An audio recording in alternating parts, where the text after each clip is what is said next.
And we are now Morning, recording. everybody. Afternoon, Gladys. Hi, Gladys.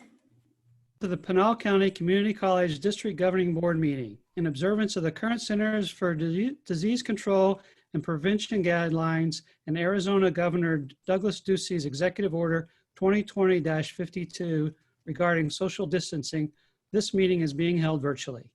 At this time, I would like to acknowledge those from Central Arizona College in attendance.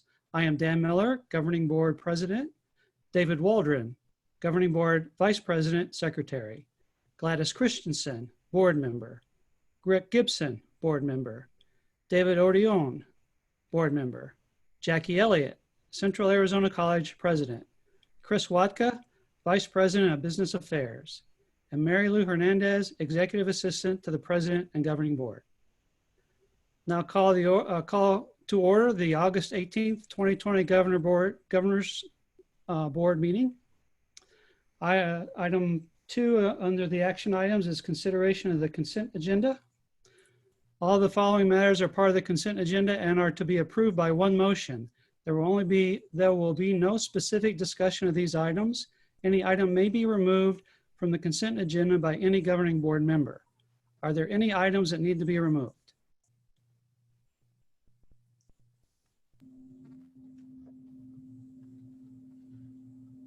Hearing none. What is the pleasure of the board? Oh, I'm sorry. I think I was muted there. Yes, sir. I would like to remove item 2.4, general obligation refunding bonds.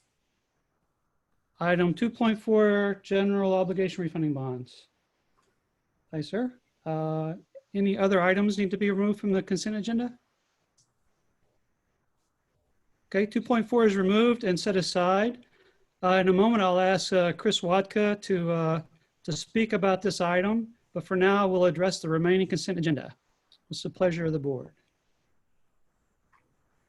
Mr. Chairman, I move that the consent agenda be as presented with the one change, the removal of item 2.4. Okay, have a motion to approve the consideration agenda minus item 2.4. Mr. Chairman, I second that motion. Have a first and a second. All in favor? Let's. Point of order. Sorry. Good morning. Point of order. Yes, sir. I don't know what I'm looking at here, but the copy of the agenda I have does not have a 2.4 on it. So I don't know if I'm looking at the same consent agenda. Oh, okay. I guess the one on the screen is not what was sent out to us. I've got the one that shows on the screen. That's what I have. Okay, so for clarification, Board Member Odeon, consent agenda consists of item 2.1, which is the minutes from June 16th and August 3rd. 2.2 is personnel. 2.3 is curriculum. And 2.4, which is the one Board Member Waldron wanted to remove, general obligation of refunding bonds. Does that help?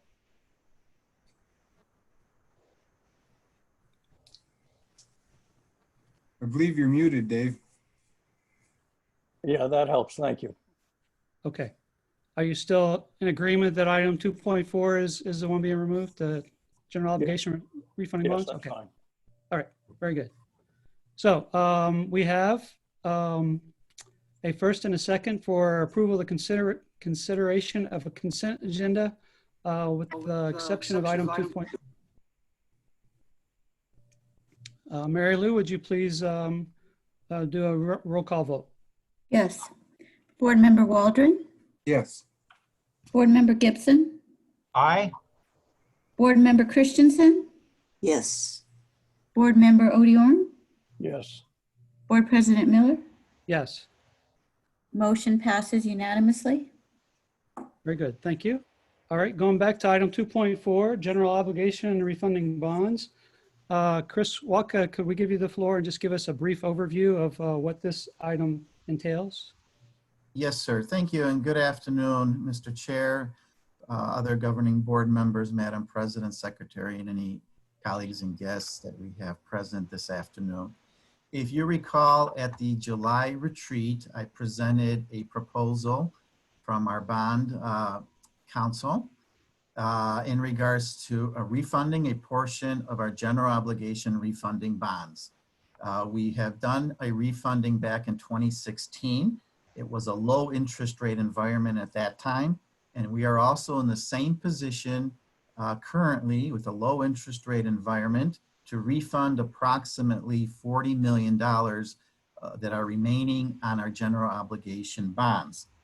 The savings, the estimated savings at this point in time on this refunding that would occur sometime this fall or early spring at the latest would be approximately $7 million. Be happy to answer any other questions that you may have on this.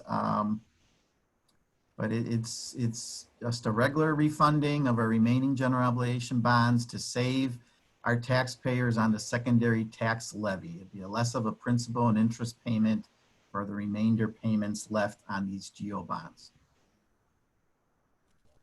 Great. Thank you, Chris. Any questions from the board for Chris? No, thank you. Thank you, Chris. I appreciate that. You're welcome. Okay, seeing no indication of further discussion. What's the pleasure of the board? Mr. Chairman, is there a resolution involved in this one? We just need to, it's an action item. We need to vote on it as a separate item. Okay, I move that we accept the information on the general obligation refunding bonds. Okay, have a motion to accept the general obligation refunding bond. Board Member Gibson, second. We have a second from Mr. Gibson. Very good. Right. Any discussion, further discussion? I think we're good.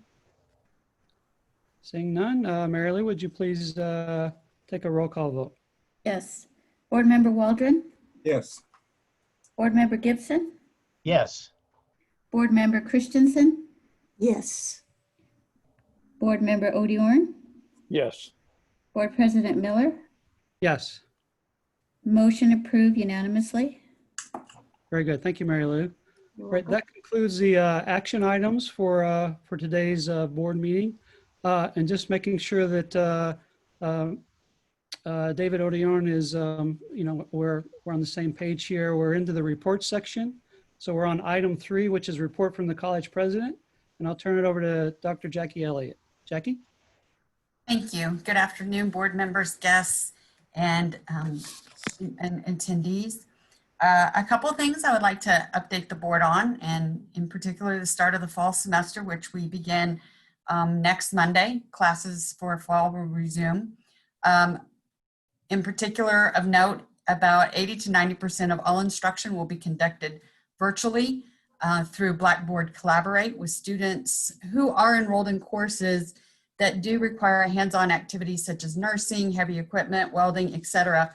They will be coming to campus in small groups in structured schedules and staggered format beginning about the 3rd week of September. That brings me to the discussion about phase 1 of our return to campus plan. Will begin once Pinal County has met all 3 benchmarks established by the Arizona Department of Health Services. Currently, Pinal County has met 2 of the 3 benchmarks, including the number of cases per 100,000 and the number of COVID-19 hospital visits. The one benchmark that we have not met is the number of positive cases reported. All of these benchmarks must maintain a 2-week level below the threshold. That's where we're at with the implementing the return to campus plan. Some good news, the college has been re-awarded our TRIO Student Support Services grant for another 4 years in the amount of $1.1 million.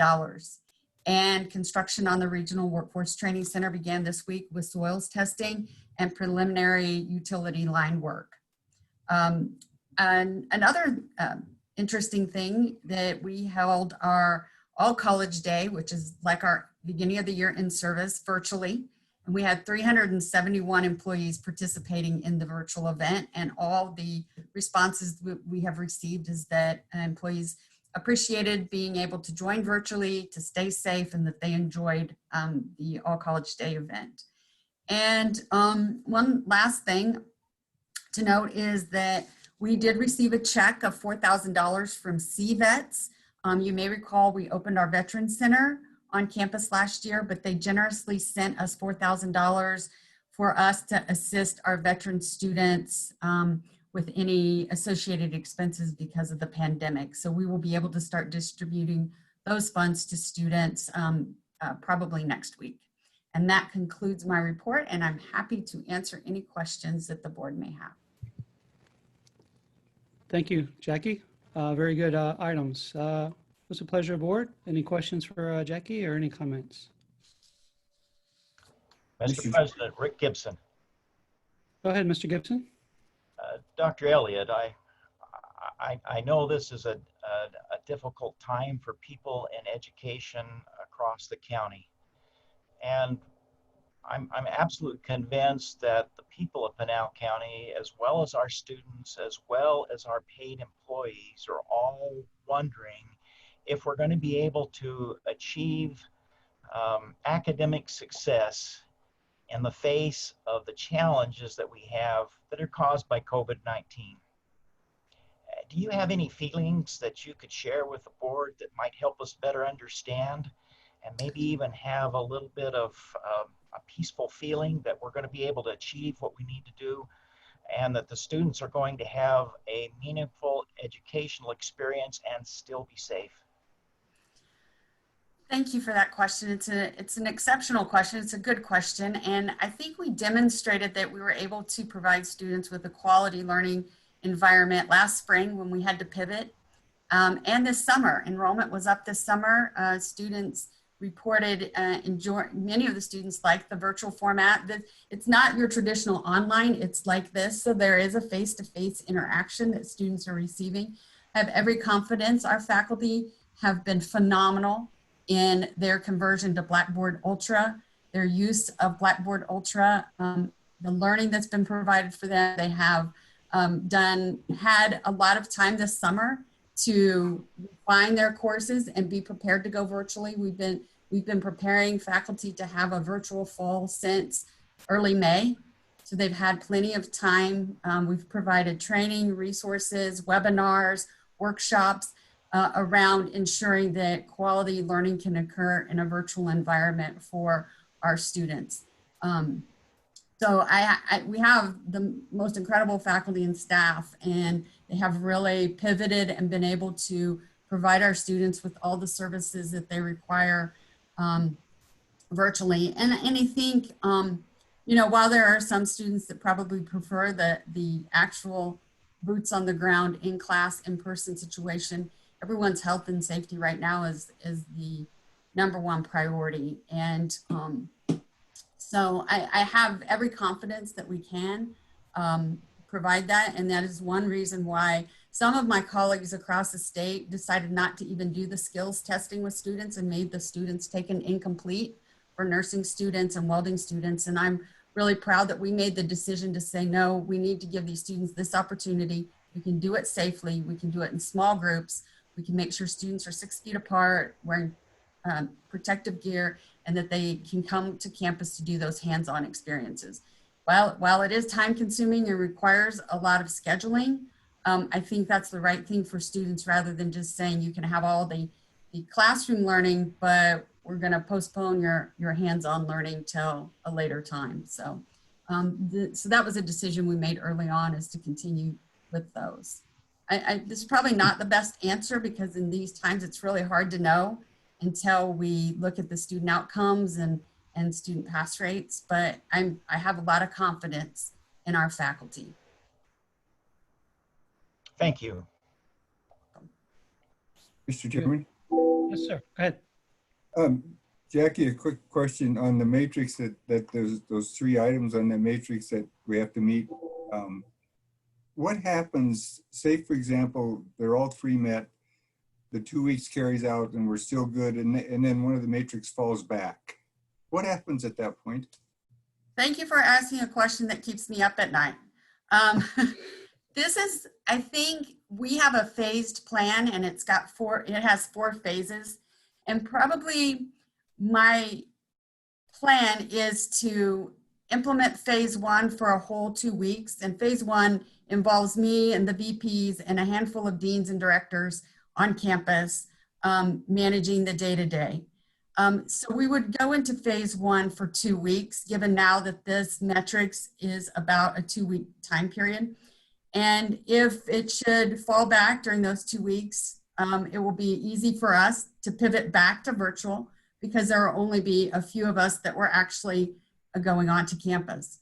Phase 2 is similar. Phase 2 is, again, a smaller group of individuals, not students yet, not visitors, but testing out, are our protocols working? Are people flow working? Do we have 6 feet apart signs appropriate? So that group would probably be about maybe 25 to 30 people that will be back on in phase 2. And we'll keep phase 2 for 2 weeks as well. That way, if it drops, we can pivot and come backwards. And I will admit, we have been much slower than our peers in the state and across the nation to reopen. And I have no regrets because we haven't had to pivot and pull back. And when I read about what happened at University of North Carolina, what they had to do, basically brought all the students on campus and now they went back to virtual. I just don't want to do that to people. So Dave, that's probably the best answer and approach is that we will put each phase into place for 2 weeks when it's implemented to test the waters before we go to the next phase. No, and actually, I like that because you're actually like 4 weeks out. Yeah. Phase 3, and we would know by then what would happen with those immeasurables. So I appreciate that. I think it's an excellent approach. Yeah, I think it's just when I talked to my colleagues across the state who had opened up and then they had to pull back and then they tried to open up again and pull back. I think that's a drain on human resources. I think that's a drain on morale. I think slow and steady is a better course. Our students are getting served. Our enrollment's maybe down 6% from this time last year, which I was anticipating much lower than that. And to me, that's an indicator that students have confidence that they will be able to get a quality instruction. I just really feel like I don't want to do that yo-yo to people and or our students. So is it the best decision? I don't know. I didn't get any training in this in college. We won't know any of the best decisions till it's all over. So yeah, this I guarantee you new doctoral programs will have a course in pandemic planning and pandemic operations, but not when I went. Do I hear indications that might be on our curriculum at some point? Probably not. I'm talking more like doctoral leadership programs. Okay. Probably at that level. I mean, you have a lot of courses in higher ed law and things like that, but I'm guessing somebody is going to incorporate that into higher ed leadership doctoral programs, pandemic planning. I did have a activity exercise once in my graduate program, but it was like not a whole course. Yeah, it's a new territory, that's for sure. For everybody, yeah. All right, thank you, David. Anybody else? Comments, questions? Okay, thank you, Jackie. Thank you. Item 4, and this is why I wanted Dr. Odiorn to keep up with the agenda, is he's up next. Presidential Evaluation Committee report. This is a new committee, and David was the chair. So I'll turn it over to you, David. Can you give us an update on what your findings are? Thank you, President Miller, and good afternoon, all. At President Miller's direction, hang on, I've got a dog going nuts. Sorry about that. I think he's okay now. Heard my voice, I guess, triggered him. Anyway, the committee consisted of Rick Gibson, Brandy Bain, and myself, and we reviewed the current policy and procedure that we utilize in evaluating the president. And we did identify some opportunities that we believed allowed us to recommend some improvements. The current policy doesn't really reflect what best practices in higher education and specifically in community college education would suggest. It's also not really aligned with our existing board policies, such as the outcomes policies in the Carver model and so on. And it's largely subjective. And so after looking at a number of examples and best practices across the country, we did develop a new procedure, which I don't want to spend a lot of time on, but essentially it begins the year in the summer with the president developing a set of goals for the upcoming year, and completes the year in the spring with the president providing us with a self-evaluation, which we will use to inform our discussion about the eventual evaluation document. It's a lot more involved. It's a lot more objective. I think it provides the board with a better opportunity to truly understand what we're evaluating. And I think it provides the president with a better opportunity to obtain meaningful feedback from us that can assist her in setting priorities for the college and for herself going forward. So that's the process. It does require an update in the policy, which you have a copy of that in your packet for today's meeting. And the committee is presenting those changes regarding the presidential evaluation for the first reading, because that piece we will have to approve as a board. The procedure is just that and does not require our approval. Mr. President? Great, thank you very much. Appreciate all the effort that went into doing this with the committee, and you obviously taking the lead on that. Any questions or comments from the other board members?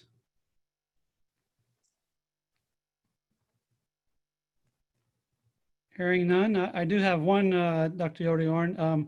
These do obviously involve Jackie, and I assume that you had had some discussions with how this would affect her going forward.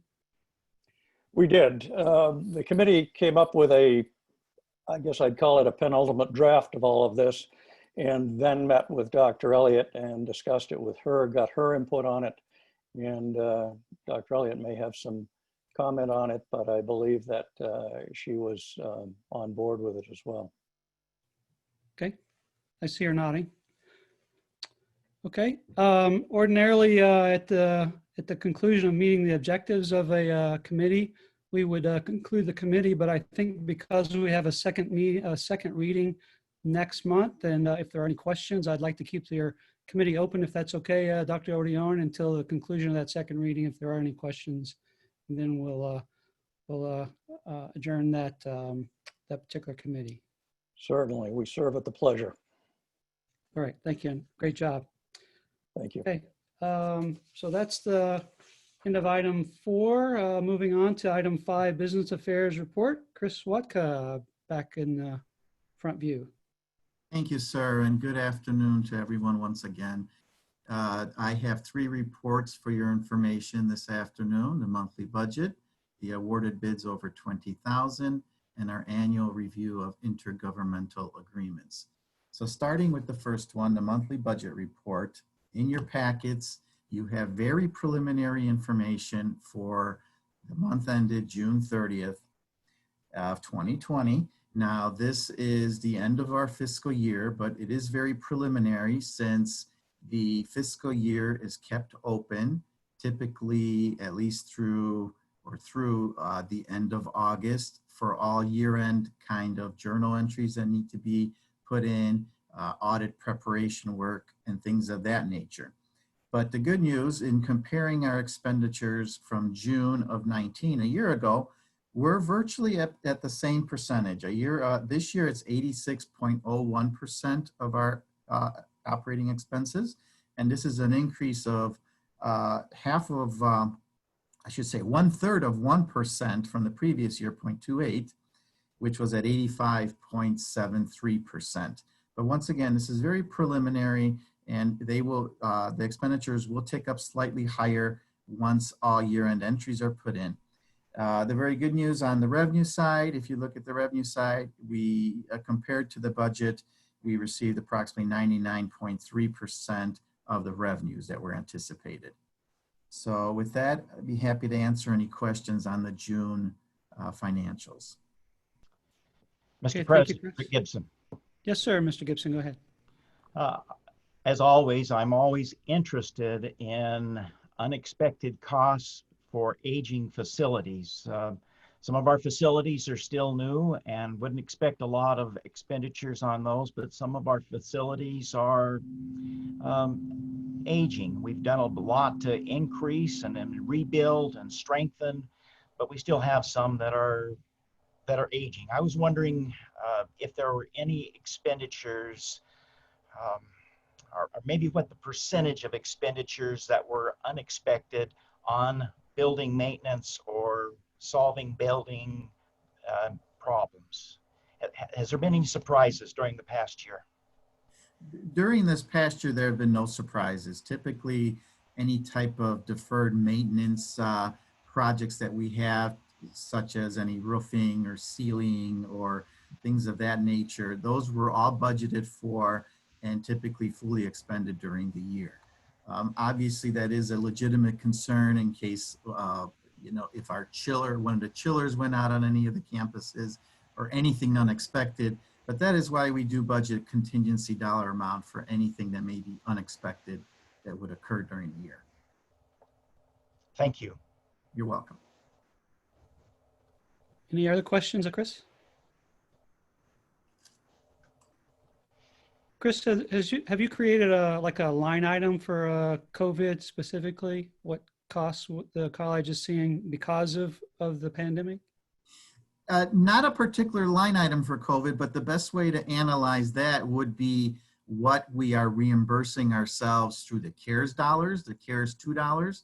And that's approximately, it's a one-year grant from May to May, and is approximately about 1.7 million. So we've done a drawdown on that already, and that'll be our budget and our accounting for everything that we have reimbursed ourselves due to COVID.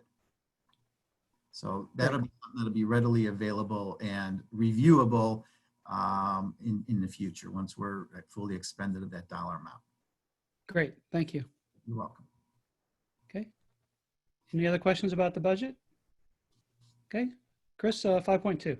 5.2, awarded bids. Now, there are a lot of them. There are 24 of them since we did not have a board meeting in the month of July. So I will go through them. First one is Cisco Umbrella Licensing, which is for Avid Consulting out of Gilbert, Arizona, $37,507.01. That is to purchase the annual license for the district for Cisco. The next one, there are actually three of them, for Res Life Flooring. And that is Taylor's Flooring out of Mesa, Arizona, $34,318.20, $60,655.32. And then later in your packet, there's a third one for $45,246.80. Now that is all different types of flooring that we have installed for various parts of the res hall. Some included the laundry rooms in the hallways, and others included dorm rooms on the third floor. Next one is Cisco SmartNet Equipment, Avid Consulting, Gilbert, Arizona, $26,252. That is to renew the SmartNet for fiscal year 21. That's all networking equipment that supports remote connectivity. Facilities Management, Sodexo out of Pittsburgh, Pennsylvania, $188,000. That is the annual contract for July 1st for facilities management for the district. Next one is Temporary Help, Account Temps, Los Angeles, California, $50,000. That is to create an open purchase order for any temporary help that may be needed in fiscal year 21. Criminal Law Procedures and Policies, Edwards and Amato PC, Sedona, Arizona, for $20,000. That is the criminal law firm that provides our chief of police all the information he needs for his policies. So that is to contract for the services to provide any legal aspects of police policies and procedures and training. Security personnel, G4 Secure Solutions, Jupiter, Florida, $317,392. That is to contract for the full fiscal year for security services for our Superstition Mountain campus, for the Maricopa campus, and the Santan campus.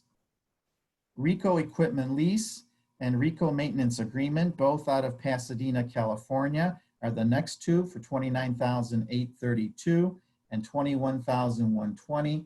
That is to contract for the lease for the copy machines and also for the annual maintenance. The next item is the liability insurance for the Arizona School Risk Retention Trust out in Phoenix, Arizona. This is our annual liability insurance payment, $319,968. The next two are janitorial supplies and also maintenance supplies for our facilities areas. $27,500 for Waxy Supply out of Mesa, and Granger from Phoenix, Arizona. $27,500 is the two amounts, and those are to create open purchase orders for fiscal year 21. The next two items are purchases of police vehicles. The first one's a 2020 Ford Fusion S, $20,103.60. And then there's two Ford Edge SE police vehicles, Sanderson Ford, Glendale, Arizona, on both of them for $61,462. The next item is billboards advertising, Gila River Display, Chandler, Arizona, $24,624 for billboard advertising. Then we have 25 live services, College Net out of Portland, Oregon, $48,400. That is our annual license fee for the scheduling system for the district. Continued banner support, the GI Group LLC from Chicago, Illinois, $22,555. That is to purchase database administration services, and this should be the last year that we're going to use the DBA services for banner. Next one is a temporary help accounting principles, Mesa, Arizona, for $30,000. That is an open purchase order for any temporary employees that may be needed. The next two are computers for the district. Dell's Computer, Chicago, Illinois, $82,703.94 and $70,404.51. That is to purchase replacement computers for the district. There are a number of offices that are on this year's replacement cycle from July through June of next year. License fees for Blackboard platforms, Blackboard Inc., Pittsburgh, Pennsylvania, $212,994.50. That is to renew our annual license and support for our Blackboard platform. And the last one is ERP Consulting Services, Henry and Horn, Tempe, Arizona, $162,026. And that is to contract for any consulting services that we have related to accounting and the ERP. With that, I'll be happy to answer any questions you may have on these 24 bids. Okay, thank you, Chris. Yes, a big list. I'll let him get a drink of water or something before he goes into item 5.3, but are there any board members who have any questions for Chris? Any of these items?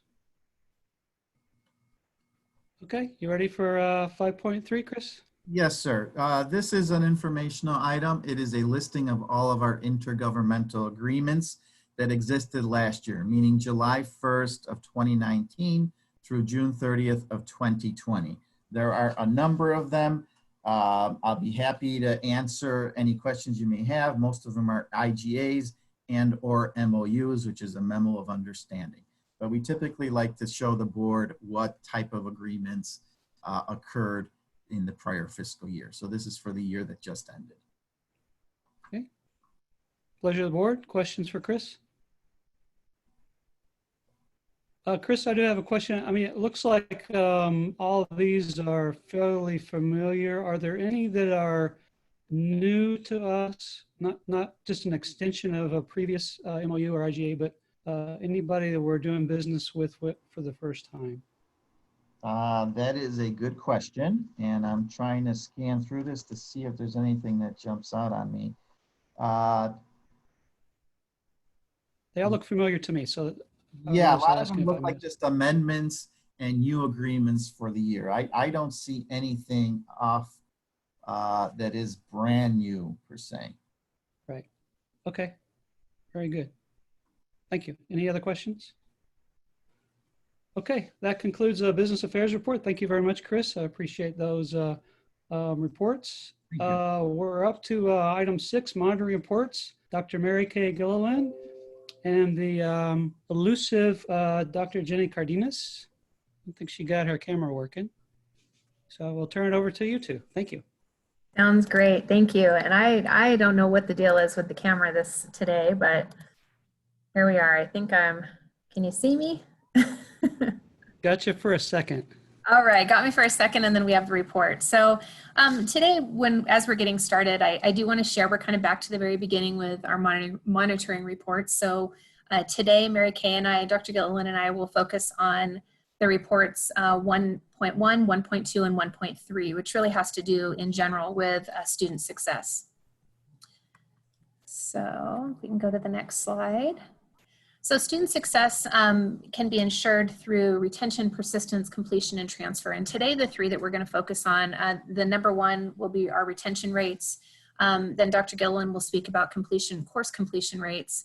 And then I will jump back on for graduation rates overall, and kind of looking at both the recent and the planned improvements that we have in those areas, which this is definitely not an exhaustive list. We have a very long list of things that have occurred and things that we're working on both before COVID-19 and then definitely in light of the changes that we've made because of COVID-19, which we think have been very positive changes. We've discussed many things that will be changes that we use moving forward, that we definitely won't go back to the way we've done business in the past. So if we can go on to 1.1. So our retention rate back in, let's see, in 2017, we had determined that the rate that we were going to focus on was increasing to 77% retention rate from fall to fall. So we look at the number of students who start in one fall semester and then continue on through to the next fall. And last year we were at a rate of, well, our lowest in 2016-17 was down to 69%. And we saw an increase from 2017-18 up to 73%. And now we've hovered around that same area. Our reported data for 2018-19 is 72%. But as we've talked about before, we don't have we have lagging data, being that we are focused on ensuring that we have comparative data through the Arizona Vision Report. So we are trending in a positive direction. We are seeing many things that we think are assisting our students with continuing from semester to semester. So in general, we're definitely seeing a positive trend with retention. And I will turn it over now to Mary Kay for course completion rates. Okay, good afternoon, everybody. 1.2 refers to college level course success rates. So this would not include anything that was developmental education or pre-college level.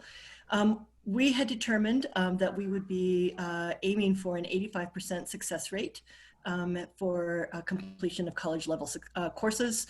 And we are looking at an Arizona Community College average of trending close to 80%, 79% pretty consistently. The college itself has stayed also pretty flat and pretty consistent. We were at 74% back in 2016-17. We've been holding steady at 68% for the 2 years after that. My strong suspicion is that we are trending upwards from this. I'm very hopeful that that's the case because of all of the positive initiatives that we have put in place over the past 2 years. So, you know, we're going into this next year, 2021, the lagging data is 2 years behind that. So I'm really looking forward to seeing where we're going. We have put into place a number of improvements, and we'll be discussing those later, along with additional planned improvements. But we are holding pretty steady, and you know, again, given these last couple of years, this last year especially, you know, that's not necessarily a bad thing. We don't have the data from this last year, but I honestly do expect it to be a little bit better. So, but we are mindful of this. Everything we're doing is aimed at student success right now, and we're just going to keep working to.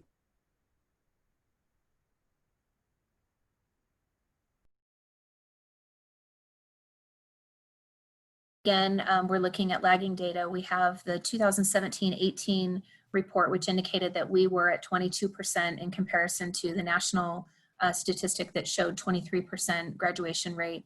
But then in comparison to Arizona community colleges, we were lagging behind in general. What we've seen going into 2018-19 is again a positive trend, moving to 25%.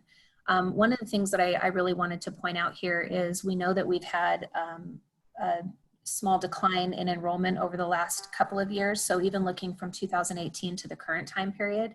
However, each year that we have graduation numbers, our number of certificates and degrees is still increasing. So I think that's a great indication that, as Mary Kay indicated with 1.2, that we will see an increase in this number as we move forward. We also know that many of the initiatives that we started through Guided Pathways and so many other things that we've worked on over the last couple of years should have a direct impact on our graduation rates overall, as well as retention and persistence in general. So jumping kind of into the recent improvements that we've seen. And again, this is, I asked for feedback, and I know Dr. Gilliland asked for feedback as well from individuals as to the things that they wanted us to include here. And the list was so long, we couldn't possibly include it all, which is a great problem to have. So looking at some of the highlights, we did offer a summer tuition discount for this summer in light of what was happening with COVID-19. We understand that for our students to not take courses for a semester or for a time period, it's much more difficult for them to jump back in. So we wanted to ensure that we had consistent enrollment and that their financial situation with what was going on with COVID wasn't a reason not to take courses in the summer. So we did offer 3 credits of in-state tuition for our students to be able to take a course in the summer, and we feel as though that was very impactful. We've also moved to a virtual advising format. This is one of the areas that we definitely will maintain. It's been incredible to see the number of students who are taking advantage of being able to speak in an environment such as this with an advisor and be able to have assistance in working on their registration. We removed the graduation fee and graduation application deadline. So again, just looking at what barriers were our students facing and what was the reason for those barriers. So we removed the graduation fee. We do still have a priority deadline for graduation, indicating if a student is sure to meet this deadline, we know they'll be, for instance, in the program and things like that. But as soon as they reach the requirements for graduation, we will process their degrees or certificates. We removed the partial refund during drop ads. So when a student would drop or out of class, they were provided a 90% refund during drop ad, and now they will receive that 100% refund. In addition, for students who have a hold on their account based on owing money to the college, if they owe $200 or less, we still will allow them to register. However, they won't be able to get a transcript to go somewhere else, but we allow them to keep and maintaining their educational momentum as we help them to address whatever the financial situation is. Gosh, so many things. We've added an automated chatbot to coincide with our Vaquero Pete. So we have our live chat that we've talked about in previous times, but we've added an automated chatbot as well that's available 24/7 to assist with helping and answering questions for our students. We've talked many times about Guided Pathways, realigning our Arizona General Education curriculum so that we have a much more streamlined course list for students to look at. Very big for the college, we removed the AccuPlacer placement testing and replaced it with self-placement and multiple measures during this COVID time period. And we're very curious to see how our students do after jumping into classes through self-placement and also, as I indicated, with multiple measures and working with their advisors, but without that standardized test. And the last one that I will talk about is improving the data collection efforts to measure success through institutional research and effectiveness in general. So just so many great things that are happening. I'm excited to see what the numbers will look like in the coming years and through our future monitoring reports with all of these wonderful things that have occurred. And now Mary Kay will take over talking about planned improvements.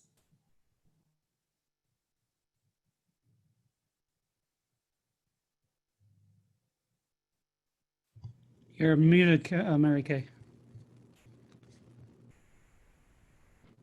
I apologize. I thought I had unmuted, and there we go. So I'm going to just also hit a few of the highlights, and I'm going to start by highlighting one that's actually at the end of the list on the PowerPoint, but to segue from Dr. Cardenas's presentation. So along with continuing to monitor and collect data, we are now able to get additional reports, and we are working continuously to try to think of new ways we can collect data and get reports so that we can keep monitoring student success, retention and completion, graduation rates, and also working on really drilling down and looking at what might be an effective schedule across the district.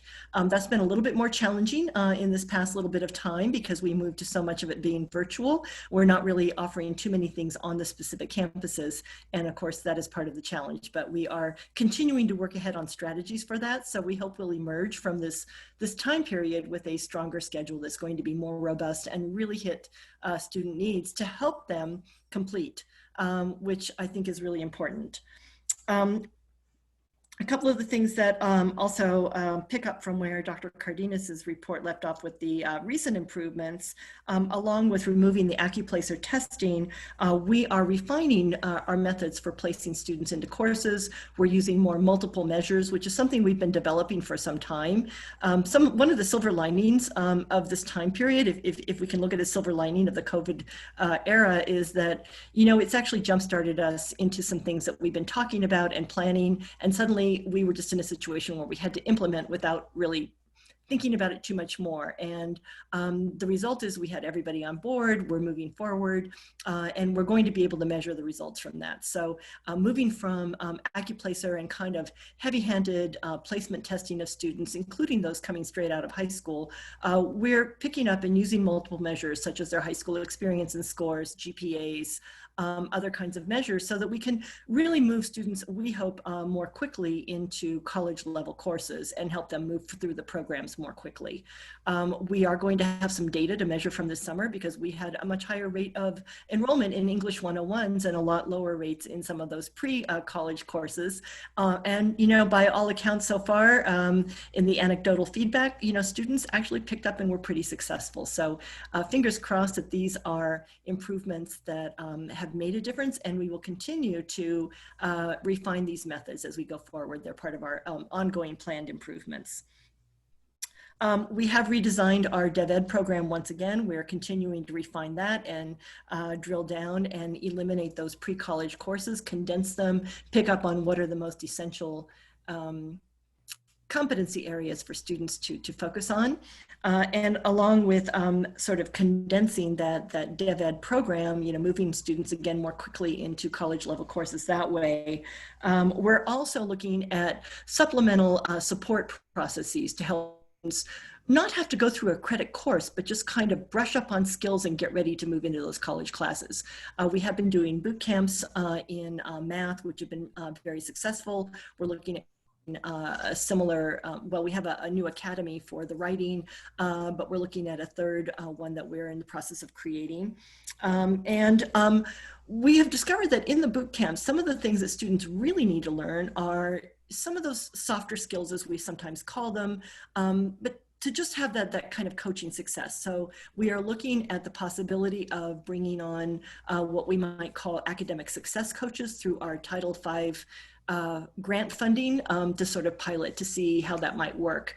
We have a lot of indicators and a lot of feedback from faculty who have worked with the boot camps and the supplemental programs to say that, you know, this might be a direction we really need to go. And so we're working on planning that right now and hoping to pilot this year. We are expanding, we're continuing with our with our guided pathways, which I think has been tremendously successful, and I think is going to show us that, you know, we are getting students through more quickly and retaining them and helping them graduate. And we're going to continue with those initiatives. We are no longer part of the American Association of Community Colleges Guided Pathways Network, but we have become an Achieving the Dream Network college. We had our kickoff this summer. We're really excited about those initiatives.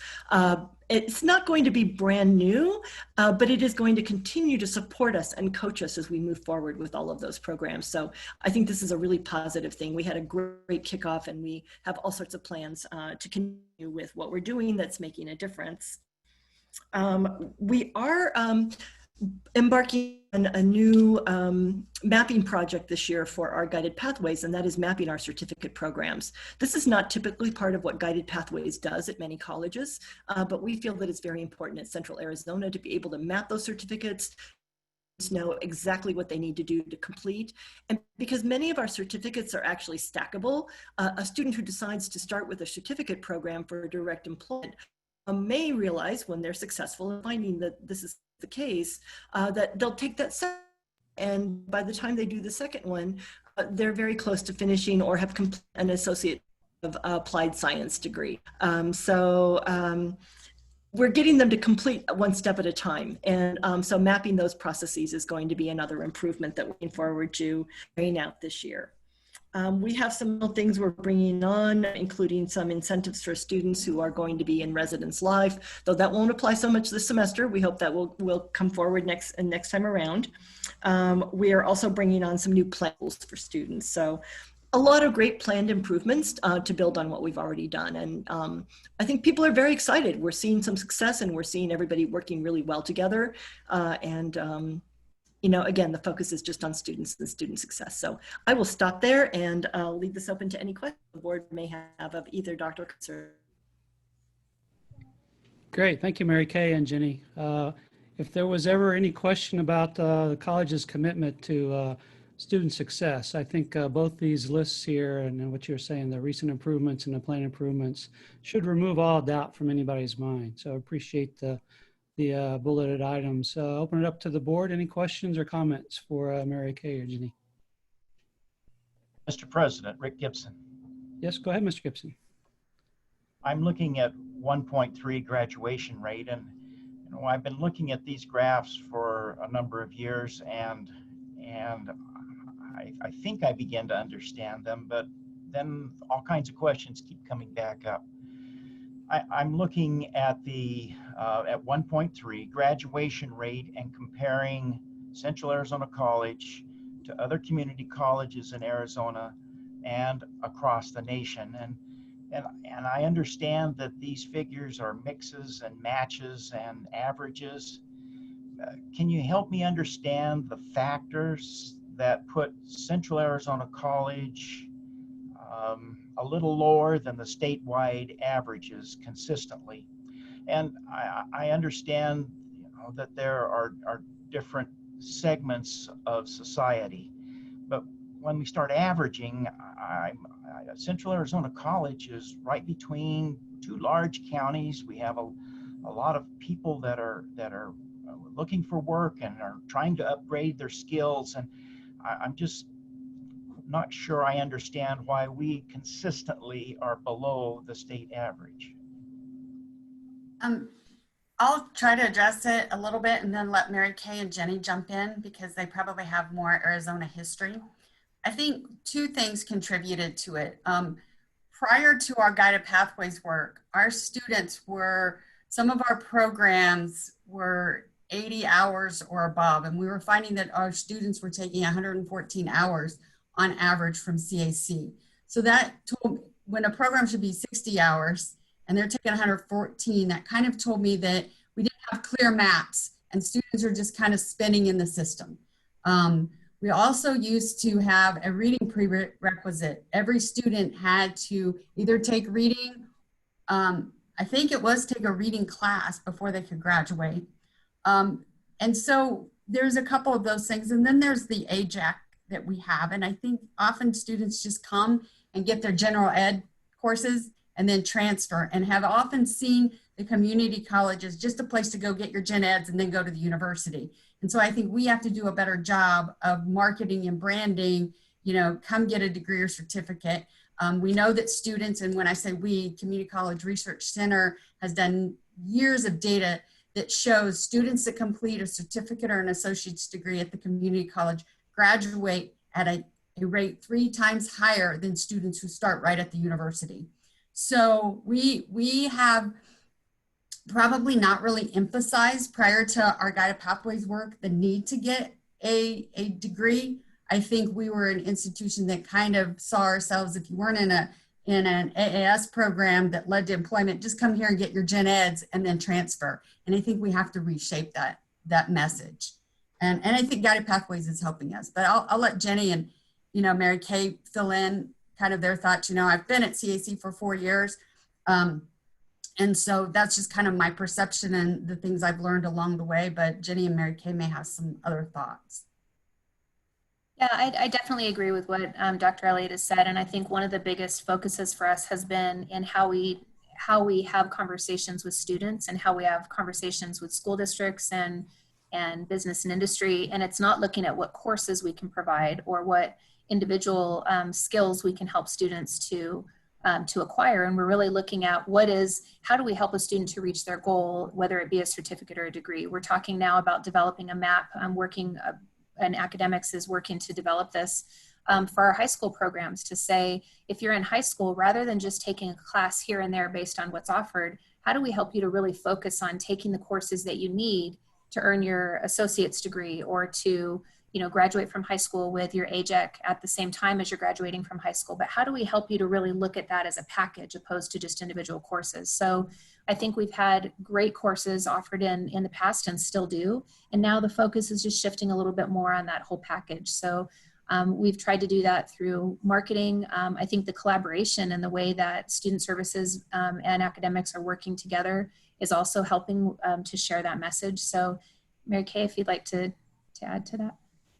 Sure, and basically I can just affirm everything that Jenny and Dr. Elliott have just said. I think, again, one of the important things is that we're very mindful of this here at the college in all of our divisions, and we're working collectively and collaboratively, to try to move that needle and help our students understand the value of not just taking a few courses or taking a handful of gen eds, but actually completing something with us, because that improves their chances all the way around, even if they go on and transfer and complete that 4-year degree elsewhere. Taking the associates with them is a stronger package to take along. There's a lot of good evidence that students who complete the associates complete that 4-year degree at a higher rate if that's the route that they choose to go. So, it's just one more leg up. And I think we're trying to package that messaging and getting it out to students, across the board through advising, through faculty who are working with students and through lots of different avenues. We've also looked at some of our programs where students typically take a few courses and then move on. And in some of those cases, when we've been able to flesh out those programs without adding a lot of extra padding to the courses. One of the examples that comes to mind is engineering. It turns out that when ASU comes to visit us and reports back on our students who have transferred to ASU, one of the top majors that they choose is engineering. And yet we did not have an engineering, a set of engineering courses that they could go through here. So they were taking basic gen eds, maybe 1 or 2 science courses, and then moving on directly to the 4-year. We actually now have not just the first semester, but several semesters of the most basic engineering. We fleshed out our physics and we've made a commitment to keeping the higher level math going for them. And we're actually getting students in those programs. So it's really going to be exciting to see, but we think that we're going to see, some success in some of those programs. Dr. Elliott reported yesterday at our All College Day. She shared with us some updates with the strategic plan. And one of the more exciting things is that we actually have reduced the number of credits that we're requiring in almost all of our programs and certificates. We've really been working hard at that, and we are getting that down.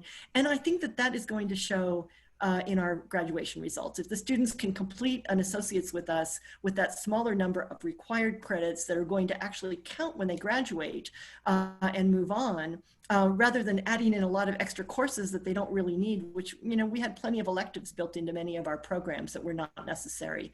As much as they might be interesting and fun, it's going to benefit the students more to have these streamlined programs. And I think that when we look at this data in the next 2 years, we're going to see better results. And then the last thing is, Dr. Cardenas referred to this, but we have been looking at removing all sorts of barriers so the students actually apply for graduation and get their degrees from us.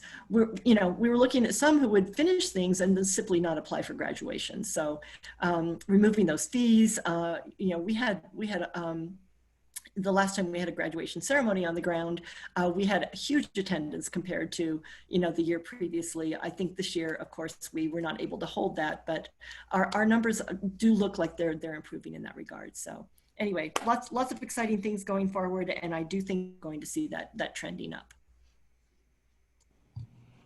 Excellent. Thank you very much. Thanks for the question, Rick. Any other questions from the board? Mr. Miller, could I just ask a follow-up question? Absolutely. Maybe it's a comment, I guess. I know that the numbers that we're looking at are past years, and we have made some major changes, set some new goals, and we anticipate that we are going to see an increase in our graduation rate. And again, I understand that the effects of the economy and the effects of jobs, and there's just it's just very hard to understand how these averages come out. But when I see the state average gradually trending up and Central Arizona College gradually trending down, I just want to underscore that I think this next year, after we see some of the impacts or results of some of the things that we are trying, which I think are really good, it's going to be interesting to see if there is any response. Am I looking for pie in the sky, or is there really an opportunity that we could see a graduation rate that would average somewhere in the vicinity of state average? Absolutely. I'm very confident we can. You know, we have a lot of conversations about with technology now. We have our new student information system. There are programs out there that can run degree audits on a student at any time and say, okay, while you said you wanted to get an AA, did you realize now you have enough credits for an AGS? Would you like us to auto award that? And so with Jenny, I've been talking about how can we start doing auto awards. We could do reverse transfer where students, maybe they're, you know, very short on hours with us, and then they can transfer that back. In fact, we changed our practice last year, and Mary Kay helped me understand, is that a student, we used to have a residency requirement where a student had to take, I think it was 12 hours with us before they could get a degree. We haven't really done a lot of marketing with this yet, and I'll let Jenny and maybe Mary Kay jump in, because I think we made the decision right when COVID hit. But we're going to move to the point where if you just need 3 hours to get an associate's degree, you can come to CAC. We were making people come and take hours that they don't. So we have a lot of different strategies we can implement. Auto award, reverse transfer. I think we do some reverse transfer, but there's some other strategies that we can do as well. And then reducing the number of credits that somebody out there in the community would have to not take the 12 hours. But I also feel like with the guided pathways, the more structured academic programs, when our student information system is able to run a degree audit and a student can actually see, oh, I only need 2 more classes to get a degree, which we really didn't have before, I think that becomes a game changer. Thank you. All right, yes, thank you. Anyone else? Okay, I just had hopefully a simple question. Jenny, you had mentioned the recent improvements, the implemented virtual advising. Is that a Teams or a Zoom meeting with the student? How does that work? So they have 2 options. They can either meet over the phone, and some students are choosing to have their first appointment over the phone and not have the video component. But they also are able to work through Blackboard Collaborate. So it is an environment that they will be familiar with for their coursework as well. For many of the students, they're very familiar with that platform, which makes it a nice transition for them. So it is happening in a Teams Zoom type setting, just a little bit more, as I said, familiar for the students. So, Great, thank you. You're And lastly, Jackie, you had mentioned earlier in the board meeting about how everybody's adjusting to the COVID impact, the pandemic impact. But I want to ask specifically, how's the staff and faculty holding up to this, unexpected stress, obviously, in higher ed? You know, I feel like our faculty and staff are holding up really well. Some of the things that we did early on, I think, contributed, and that is that weekly, there's an opportunity for employees to do a Teams call like this with me. I call it check-in and chat with the pres, so that we can stay connected, and they ask questions and I answer them, and those that I can't answer, the VPs are always kind enough to answer. We also, Talent Development started hosting a virtual happy hour every Thursday at 6. And I know there's a group of people that are pretty loyal, and they get together and they show their cats and their dogs, and they connect. The VPs did, up until this week, a weekly check-in and chat with the VPs where people could ask questions. And it was in a virtual format like this. We've moved ahead with all initiatives we started, like Achieving the Dream, Caring Campus, so that those meetings were happening and people could stay connected and engaged with each other. So overall, I feel that, you know, I'm sure we all have bouts of, oh my gosh, it's Groundhog Day and I'm ready to get back to being around each other. But I feel like that our faculty and staff have held up really well, probably better than me. And maybe Jenny and Chris and Mary Kay might want to address that, because for me, when I went into this, it was really important to help keep morale up. And so I believe the constant communication, the constant connection has helped with that to some degree.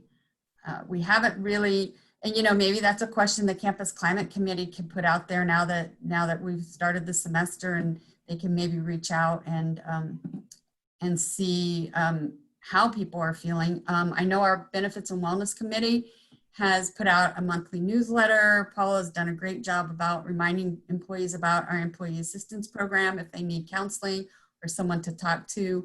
I think also when we allowed employees to cash out some vacation, because we knew people couldn't take vacation, you can't really go anywhere, and that kind of helped with some financial things. So overall, I feel that people are managing it, you know, the best that you can.